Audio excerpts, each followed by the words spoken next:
Voy a hablar desde la Facultad de Medicina de la Universidad Central de Venezuela sobre lo que es la eyaculación precoz. La eyaculación precoz para sexología es el trastorno sexual más frecuente en la consulta. Uno la literatura la revisa y va desde aproximadamente un 40 hasta un 53%, pero en la consulta yo me atrevería a decir que es superior al 50%, porque es la más frecuente consulta que hay. Ahora, vamos a comenzar en dar lo que es la definición de lo que es la eyaculación.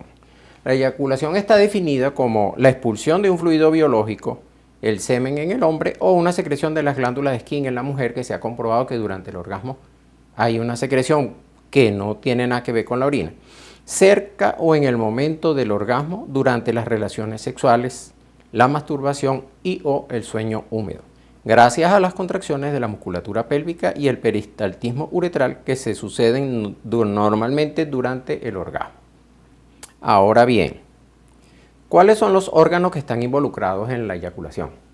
Tenemos el testículo, que es el encargado de producir los espermatozoides y las hormonas sexuales masculinas, que es la testosterona. Luego tenemos el epidídimo y el conducto deferente, que son los encargados del transporte de los mismos hasta las vesículas seminales, donde se almacenan. Tenemos las vesículas seminales, donde se almacenan los espermatozoides, y además tenemos secreción de un líquido que es el que permite la vitalidad una vez que el espermatozoide ha salido del órgano sexual masculino hacia el órgano reproductor de la mujer para facilitar una fecundación a nivel del óvulo. Luego tenemos la próstata, que junto con las vesículas seminales también va a generar ese fluido que es el que va a permitir la vitalidad de los espermatozoides. Y finalmente entonces tenemos un órgano que es común al sistema urinario, que es la uretra, que es el que permite entonces la expulsión del semen hacia el exterior.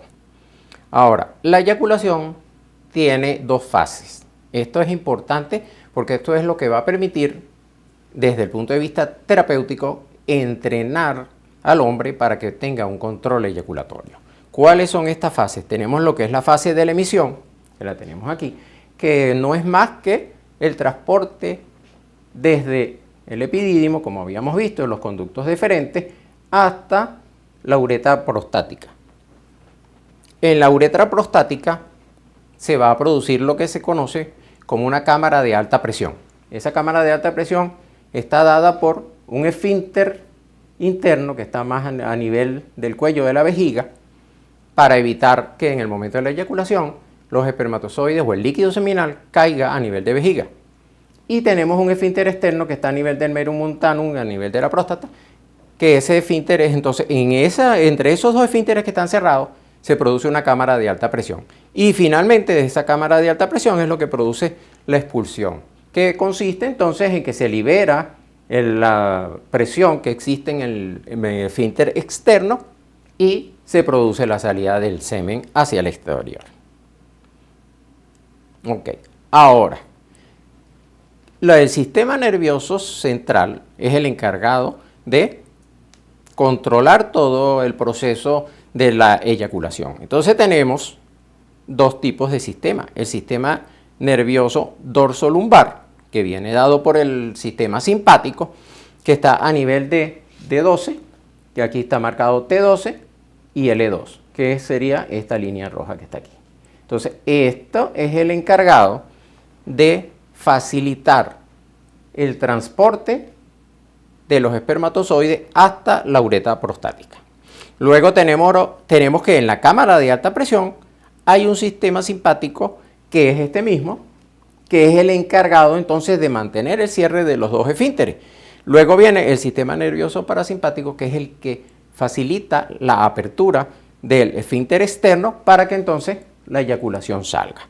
Entonces, como se puede ver, tiene los dos sistemas. Y finalmente, entonces, la fase de expulsión, que es a través del sistema nervioso parasimpático, que es el que facilita la contracción de toda la musculatura perineal para que entonces se produzca la expresión de la próstata y salga el líquido seminal para que llegue finalmente a vagina si hay un acto sexual o salga al exterior si hay una masturbación o un sueño húmedo. Ahora, vamos a entrar en materia. ¿Qué es la eyaculación precoz? Es un trastorno que consiste en la incapacidad de controlar la aparición de la eyaculación durante el tiempo necesario para que ambos participantes disfruten la relación sexual. Esa definición es dada por la Clasificación Internacional de las Enfermedades en su 10ª revisión de la Organización Mundial de la Salud. Para nosotros los sexólogos, esta definición tiene, no vamos a decir una falla, pero algo que no concuerda, porque ellos están asumiendo que la pareja tiene una respuesta sexual operativa. Entonces toman en cuenta también la opinión de la mujer. En cambio, en el Manual Diagnóstico de las Enfermedades de Sexología, en su 2ª revisión, tenemos que es la patología de la función sexual del varón a nivel del tiempo de funcionamiento sexual, caracterizada por una excesiva rapidez en el tiempo de funcionamiento sexual, que sucede tanto en el autoejercicio de la función sexual como en el ejercicio de la función sexual en pareja. Aquí estamos viendo que no se toma en cuenta sino la opinión prácticamente del varón, que es el que se siente descontento con su funcionamiento. Ahora, vamos a definir qué es ese tiempo de funcionamiento sexual. El tiempo de funcionamiento sexual es aquel tiempo que transcurre desde el momento que estamos ante una situación estímulo sexual hasta que se produce la respuesta sexual completa.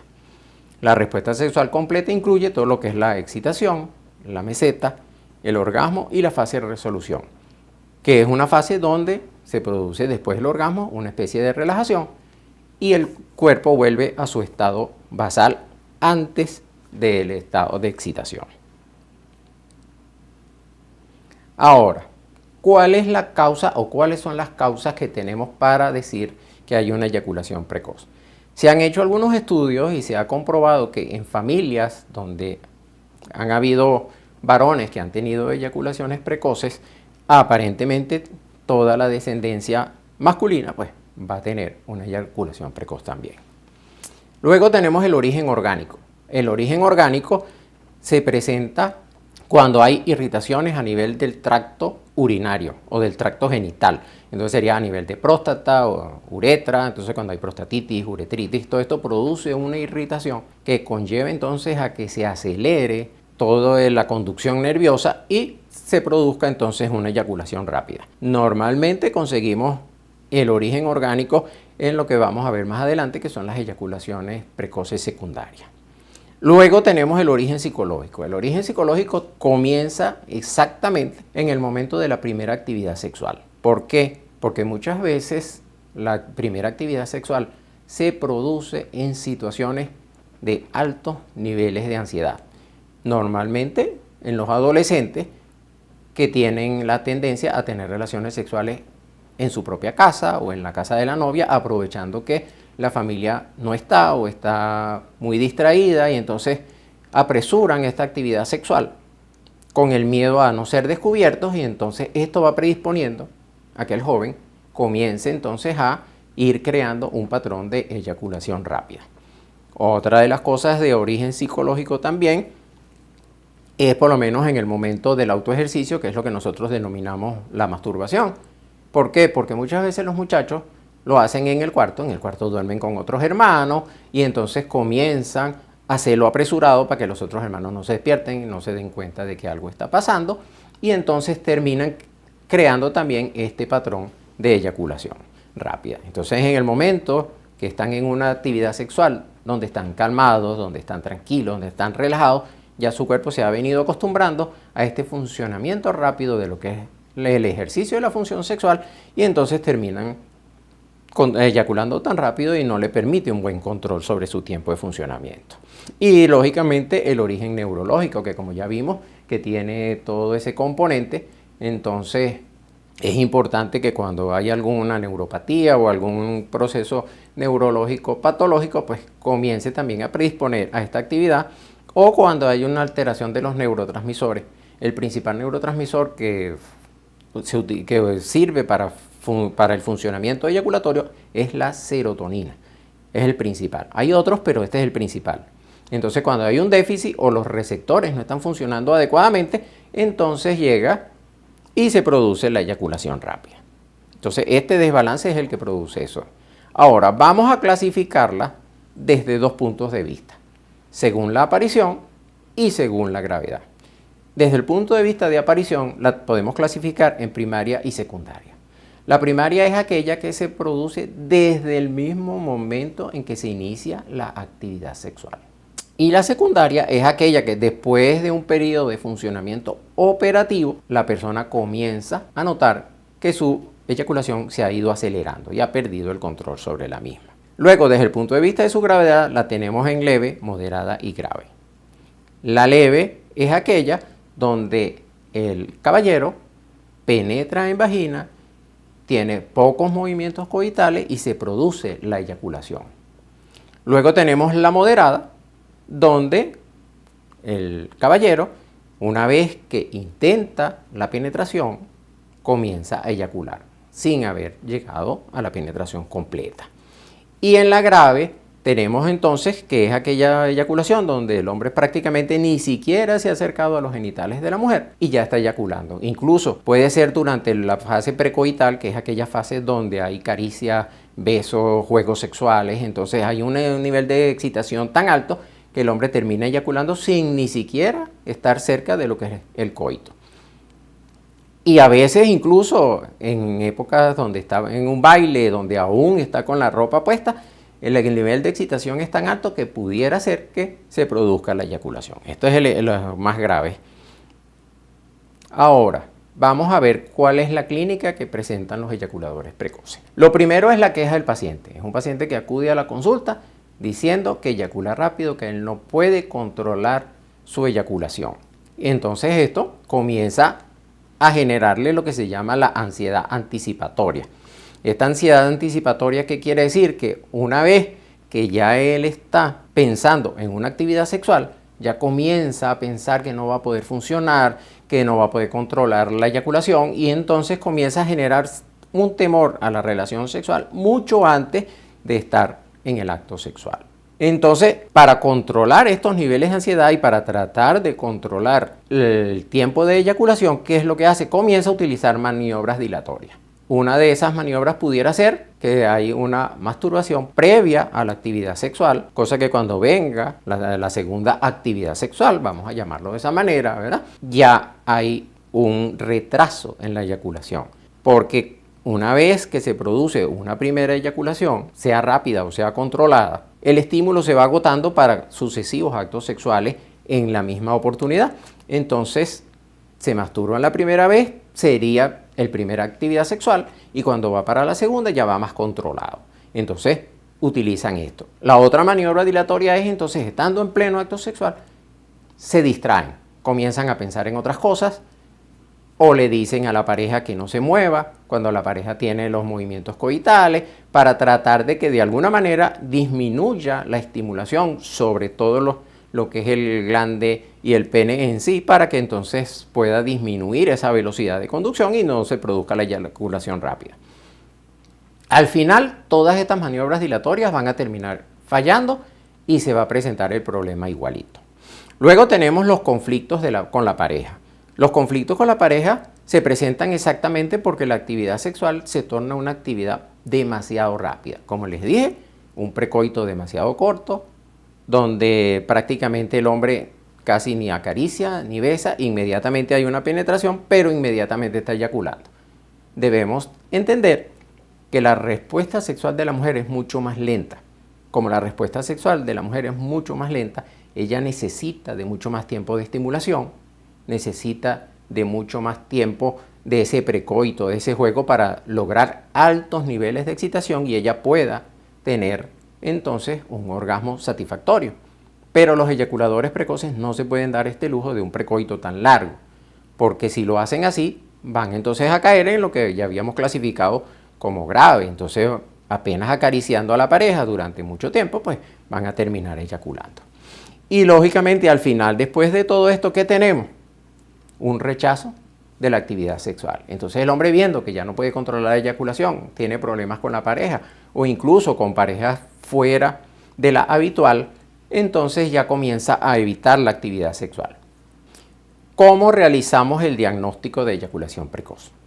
Primero, realizando una buena historia sexual. ¿Cómo hacemos una buena historia sexual? Lo primero que tenemos que empezar a ver es precisamente cómo se inició con el autoejercicio de la función sexual o con la masturbación.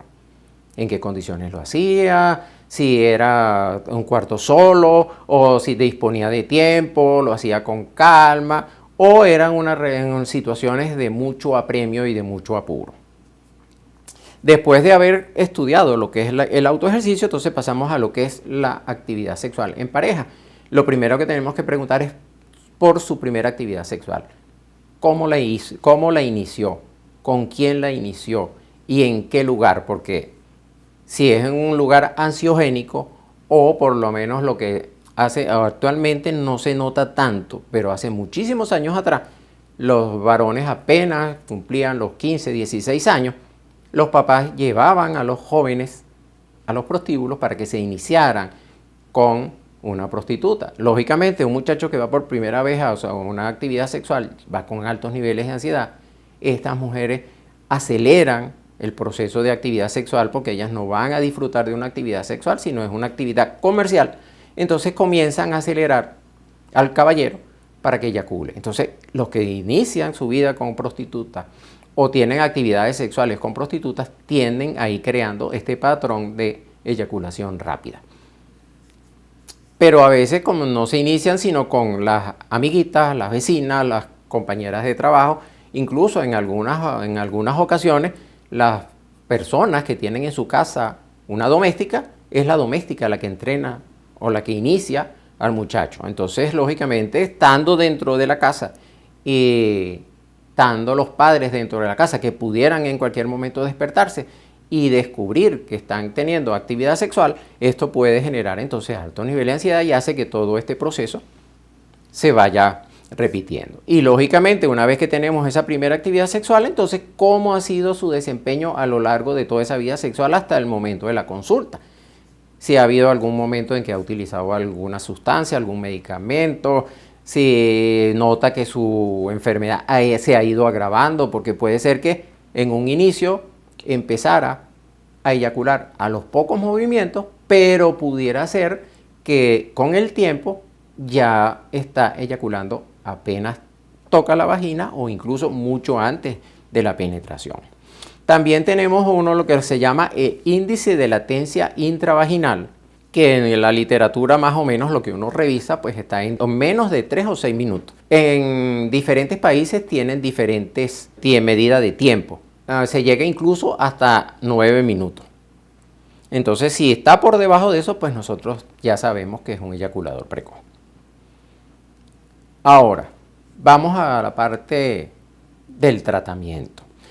Para el tratamiento tenemos 3 modalidades: la psicoterapia, los psicofármacos y la cirugía. Como ya hemos visto que puede ser en la mayor parte del inicio de la eyaculación precoz un proceso de mal aprendizaje de actividad sexual, entonces la psicoterapia va encaminada justamente a reeducar y reentrenar al paciente. La primera parte que vamos a entrenar al paciente es precisamente en lo que vimos de la parte neurológica. ¿Cómo vamos a entrenar esta parte neurológica? ¿Cómo vamos a controlar esta situación? Muy fácil. Lo primero que vamos a hacer es entrenar la musculatura del periné, que esa musculatura está diseñada para el control de la micción, para la actividad sexual y para la evacuación.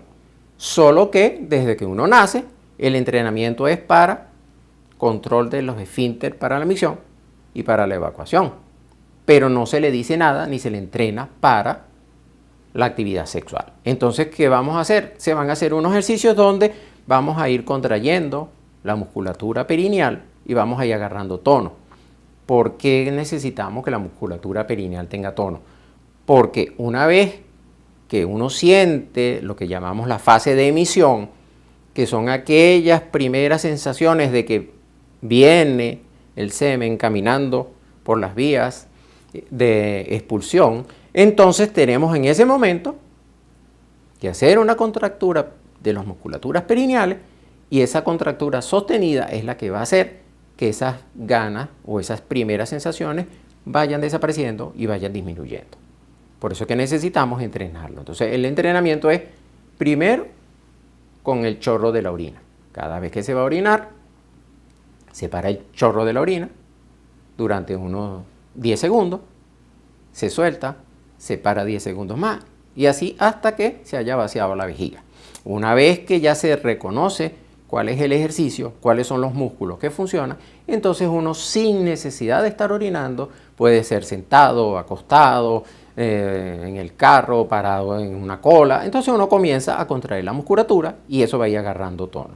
Porque eso nos va a servir porque cuando venga la terapia sexual en pareja, esa es una de las formas en que en el momento de la eyaculación le vamos a decir al paciente cuándo debe contraer la musculatura para que vaya controlando la eyaculación cuando venga la terapia sexual en pareja. Entonces, el otro paso que tenemos, además de la musculatura perineal, es bajar los niveles de ansiedad. ¿Cómo vamos a bajar los niveles de ansiedad? Primero tenemos que entrenar al paciente diciéndole que la actividad sexual es un compartir con alguien que uno aprecia o que uno ama o que uno desea en ese momento. Entonces, como es un compartir, debe ser algo agradable. No debe ser con presión, no debe ser con miedo, no debe ser con temores, sino hay que tratar de estar completamente relajado para disfrutar desde el punto de vista de todos nuestros sentidos, de todas esas sensaciones que se van generando en el momento de la actividad sexual. Entonces tenemos el gusto, la vista, el oído, el tacto, el olfato, todo eso. Vamos a recoger esas sensaciones y nos va a permitir entonces ir aumentando progresivamente el nivel de excitación. Nosotros en sexología enseñamos a los pacientes en este momento que lo más importante es el sentir y no pensar. Es decir, no podemos utilizar nuestro cerebro para pensar, porque como la mayoría de las veces los pensamientos que tenemos son ansiogénicos, esto va a predisponer a la eyaculación. Y mientras más ansiosos estemos y más tratemos de controlar, más rápida va a ser la eyaculación.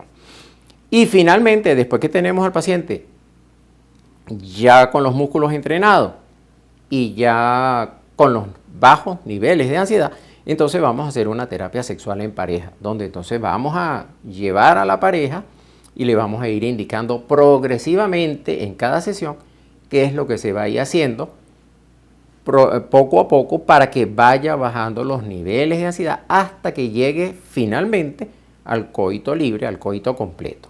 Entonces, esto es todo el proceso que se hace a nivel de psicoterapia.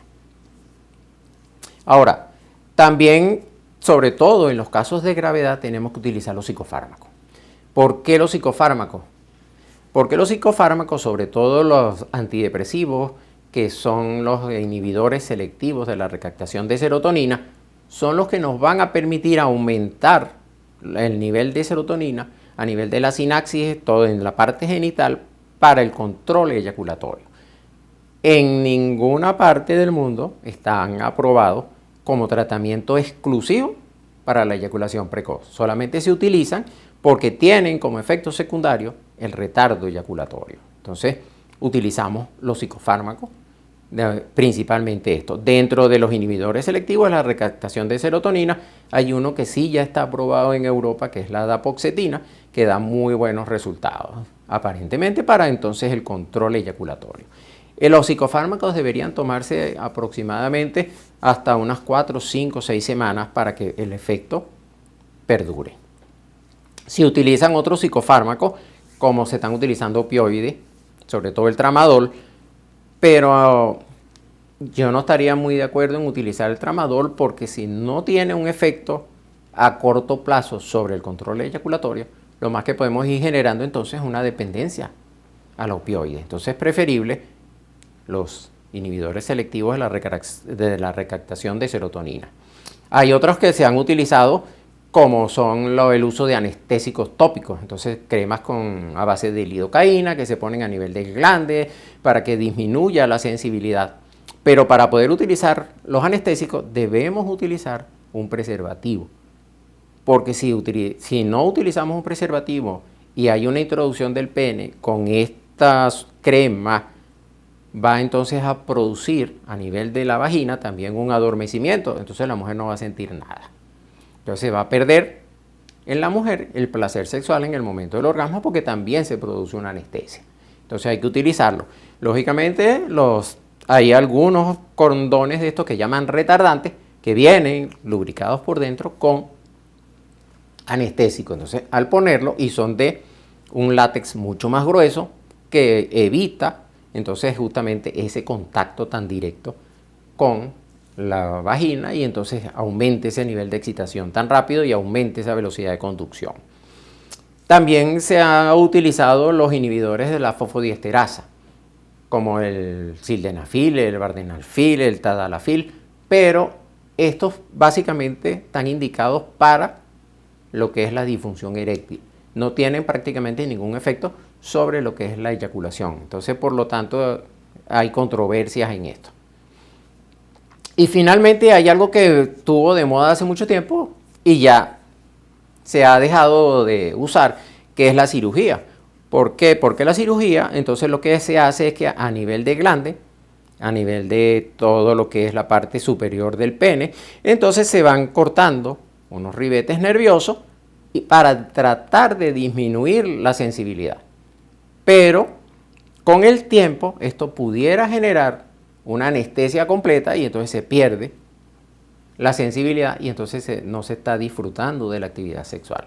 Entonces por eso es que se ha caído prácticamente en desuso. Ahorita lo más conveniente es utilizar un psicofármaco y la psicoterapia. Utilizando estos combinados pues tenemos una mejoría muy alta, casi de un 90-95%. Como todo en medicina, pues siempre hay un pequeño porcentaje que queda fuera, que son entonces los casos, digamos, difíciles y complicados, donde es difícil el manejo. Y a veces estos son los que llegan a cirugía, pues, porque es la única opción que se tiene, porque no funciona ninguno de los otros, ni combinados ni individuales. Entonces, esto es lo que es la eyaculación precoz. Toda persona que sienta que no está funcionando adecuadamente debe acudir al médico sexólogo, explicar cómo ha sido sin ningún tipo de pena ni de vergüenza para poder ayudarlo, porque la eyaculación precoz tiene curación.